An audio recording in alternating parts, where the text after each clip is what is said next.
If someone respects you, respect them in return. If someone disrespects you, still respond with respect. Don't let the actions of others influence your good behavior. You are a reflection of your own character, not theirs. I've seen myself transform from being joyful and outgoing to struggling just to feel like myself again. So this journey back to my best self is incredibly important to me. Good relationships don't happen overnight. They take time, patience, and commitment from both people. It's about putting in effort, showing patience, and genuinely wanting to grow together. I think about my grandma and what she said about my grandpa, who passed away 4 years ago. He gave me the best 58 years of my life. He still has my whole heart, and I will never love anyone like I loved him. Her words are a powerful reminder of what true love looks like. Unshakable, lasting devotion. Once you've experienced the best, there's no need to search for more. That's the beauty of real love. If you're in a relationship but ignore your partner's needs, hoping for happiness is like neglecting a garden and still expecting it to bloom. Relationships, like plants, need nurturing and care. Ignoring your partner's needs is a sure way to end up disappointed. But don't be so understanding and forgiving that you forget your own worth. There's a fine line between patience and allowing yourself to be disrespected. Being too forgiving can sometimes lead to unhealthy patterns where your needs are consistently overlooked. I've had to apologize to myself for staying in places where I wasn't valued, loved, or appreciated. I stayed because of the history, but now I know I deserve better.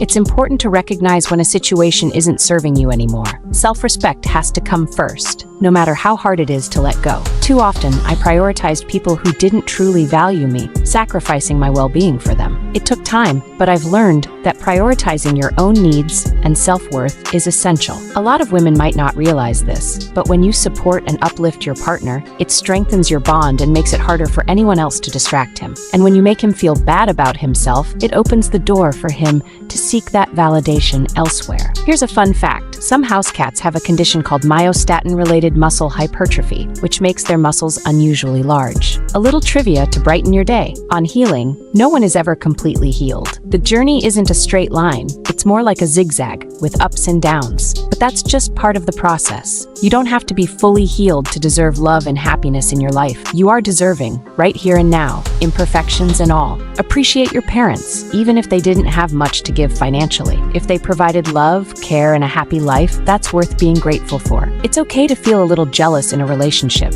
It shows that someone cares enough about you to be afraid of losing you. But remember, when a man is focused on his goals and becoming his best self, don't interfere unless you're going to add something positive to his journey. One of the most valuable lessons I've learned is that saying, "That's just how I am," doesn't cut it in a healthy relationship. Real love means you work on yourself, communicate openly, listen, and grow together. If someone walked away from you, let them go. Focus on improving yourself, and you might find they'll start to miss you once you stop chasing them. That's why I never regret leaving when the time comes. I trust my instincts to walk away when a situation no longer serves me.